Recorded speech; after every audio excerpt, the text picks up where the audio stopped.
What's going on, Guardians? My name is the Black Link, and it's finally happened. We have finally seen what's going to be coming in the content formerly known as Joker's Wild, now only referred to as the Season of the Drifter.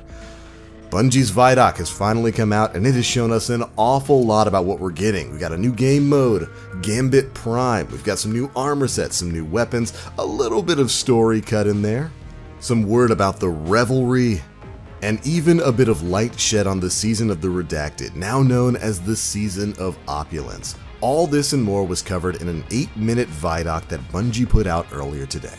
And in this video, we're going to be covering some of the biggest bits of information therein.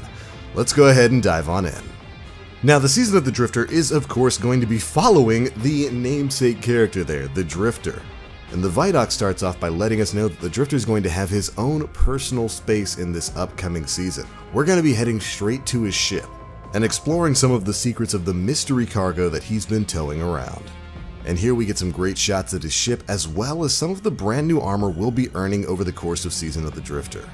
And throughout the ViDoc, we actually get to see a little bit of a schedule for the upcoming Season 6 that details out some of the things that you can expect to see as part of the annual pass ranging from March all the way to May. This includes the new GAMBIT game mode, GAMBIT Prime, a new activity titled The Reckoning, the Invitations of the Nine, 2 new brand new exotic quests, and finally a new activity titled The Revelry, all of which gets described in a bit more detail as this goes on. They go on to acknowledge some of the mistakes that they made during Black Armory and kind of gating players out of enjoying that brand new activity on day one, and say that they basically want everyone who owns a season pass, or rather the annual pass, to be able to jump in to the new activities right off the bat. And in order to help with that, they've introduced a brand new system of power surge bounties. These are bounties that are specifically designed to get you up to around 640 power within the first few hours of gameplay. We get to see a very quick clip of some of these power surge bounties. And as you can see there, they even tell you the power level of the drops that they're going to give you. Complete public events and destination bounties throughout the system. Grants power 640 gear on completion.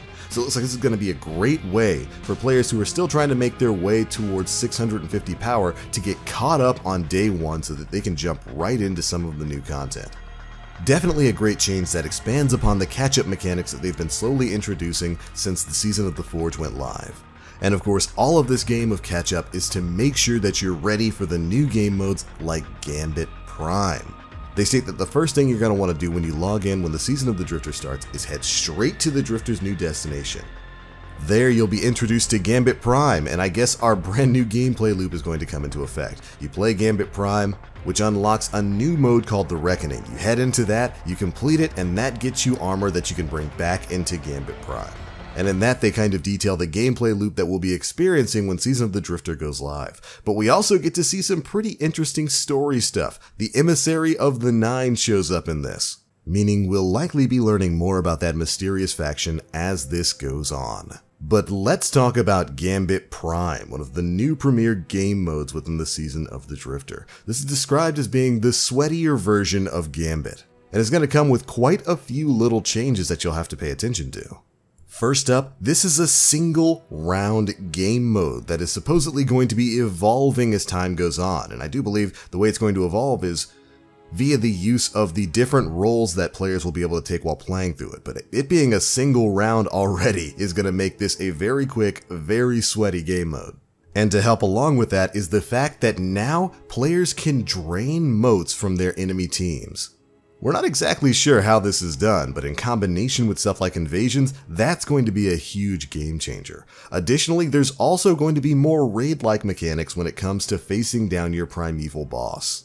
So it seems like it's going to be a bit more complicated than just killing the primeval envoys and then triple chaos reaching your primeval down, which is definitely exciting. I'm wondering what kinds of mechanics they're going to be shoving in here. Additionally, we're finally getting the advent of GAMBIT private matches. This is something a lot of players have been asking for a long time, and they confirmed it in this ViDoc. You will be able to set up some private GAMBIT matches, maybe for tournaments, maybe if you want to explore the map. That will be a feature coming in the Season of the Drifter. Next up, they talked about some of the roles that players take when playing in Gambit. Of course, you have the people who are just going in and killing everything in sight to make motes. You have the people who collect those motes. You have the people who do nothing but invade, and you have the big damage people who take on the primevals. Well, it seems like we're going to be leaning more into those specified roles during the season of the Drifter, and we're even going to get some armor sets to reflect that. And they showed us this via the use of named roles for different types of players in Gambit. First off, we've got the Reaper, the Scythe of Destruction, aka the person who goes in and kills as many adds as possible. Then we've got the Collector, Commander of the Dark, who's that person who just goes around collecting all of the motes that the Reaper leaves. Next is the Impassable Wall, the Sentry, which is the player who's focused on your bank, protecting it and getting rid of all the taken that your enemy team sends. AKA my favorite player in Gambit. And then finally, of course, we've got the Lethal Assassin, the Invader, that person who's gonna jump through that portal and make the enemy team's life a living nightmare. These are, of course, the 4 established roles that players generally tend to fall into when playing Gambit. I'm glad they're getting kind of an official title here from Bungie. We are going to be getting armor sets that are specifically designed for each of these roles, and we'll be talking about that in the game mode that you'll be playing outside of Gambit Prime, the Reckoning. Since these armor sets drop from that game mode and will reflect the type of player that you are. Whether or not that means that we're going to be getting armor sets that have specific perks that help with those different roles, well, that's yet to be seen, but I've got high hopes for it. Anyways, moving on, we get a look at 2 brand new Gambit maps. First off, on Mars, we've got New Arcadia. This map is going to be dropping on the first week of the season of the Drifter. And then on the second week, we'll be getting Deep 6, a map taking place on Titan. They both look pretty cool, and I'm really happy to finally get some different world spaces to play on for this game mode. Next up, we get a look at some of the brand new Gambit Prime weapons. We get some great shots at the brand new Spare Rations legendary hand cannon, a sniper rifle known as the Soul Survivor, and then the Doomsday Grenade Launcher. We also get to see a brand new Gambit auto rifle shotgun and what looks to be a brand new pulse rifle as well, though the names for those aren't exactly given. So that pretty much covers most of the Gambit Prime game mode, and it's awesome to know that you'll be able to jump into that as an annual pass owner right when Season of the Drifter goes live. We're not going to have to repeat the experience of trying the new activity, getting beaten up, and then having to head back to the Dreaming City to power up some more. It's great to know that we'll be able to start this right when the season starts. But after that, once you've completed your first match of Gambit Prime, you're going to get access to a brand new activity, the Reckoning. This is going to take place on the Plane of the Nine, that same world space we used to go to during Trials. And let me tell you, this game mode looks intense. The Reckoning is going to be a Pinnacle PvE activity that's going to unlock after your first game of Gambit Prime. It takes place inside the Drifter's Ball.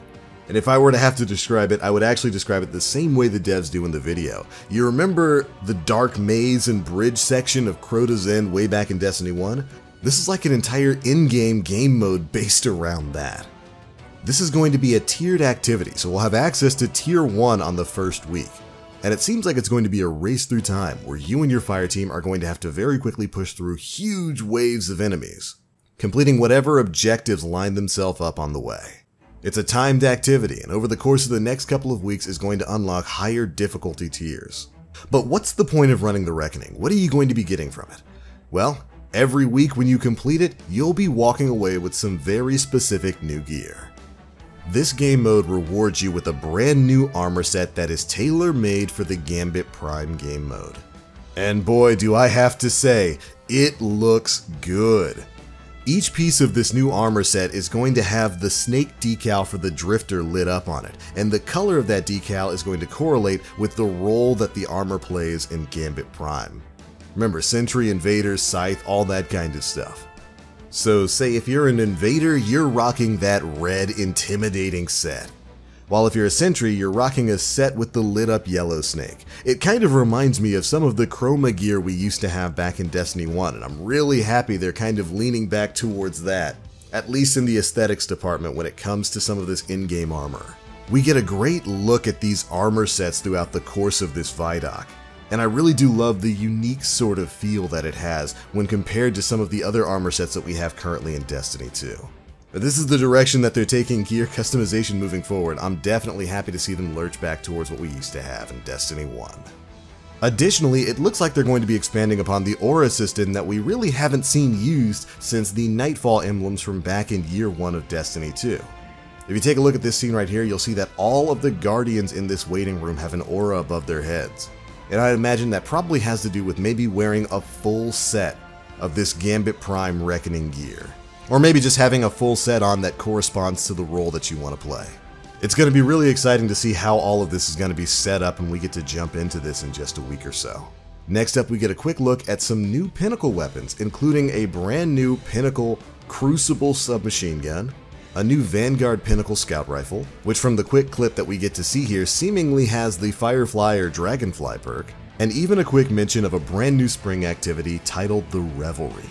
But after that, they say some pretty interesting stuff about some of the content we'll be diving into aside from Reckoning and Gambit Prime.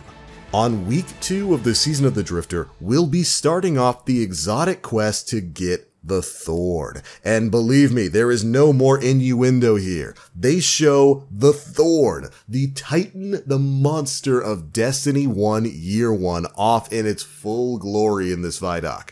And we'll be starting off our exotic quest to get this mighty weapon of old on week 2 of the Season of the Drifter, which I just have to say makes me feel pretty good. I was a little bit upset that we had to wait so long to get the last word in the Season of the Forge, so it looks like they're going to be starting things off a little bit earlier this time around, although I wouldn't be surprised if the Thorn quest itself was still time gated. I hope it isn't. I hope it's like the last word where if you put in a lot of effort, you can get it right from the start. Or rather, you can get it in one day if you're pretty good at PvP. I really hope Thorn is the same way because I don't want to have to time gate for 4 or 5 weeks to get this thing finished. You guys know, Thorn was always my favorite exotic back in Destiny 1. It was the first exotic I got. And I am psyched to see it come back, and oh, I cannot wait to hear some of the complaints about it. We do get to see it firing a couple of shots. And while we can't extrapolate too much from it, it does look like the weapon has a little bit of kick to it. We're not really sure what type of rate of fire it's going to be in, but I for one am very happy that we'll be getting our hands on it soon. Finally, they end the video by talking a bit about how they want to make Destiny a more quick reacting live game, meaning they want to have more regular content coming out, and they're having conversations about what's going to be happening after the annual pass ends with the Season of Opulence. No longer the Season of Redacted. They give us the name, officially the Season of Opulence, due out later this year, and yes, they even confirm something is coming after that. But we do get a couple of quick shots of us being back on the Leviathan exploring some new areas. So it seems like there's going to be plenty more content coming from Bungie in the future, and I for one am really excited to see where this franchise goes next. But alright Guardians, that is pretty much it for your wrap up of the Bungie ViDoc Season of the Drifter. There was a lot of stuff in there, there's a lot of stuff to unpack.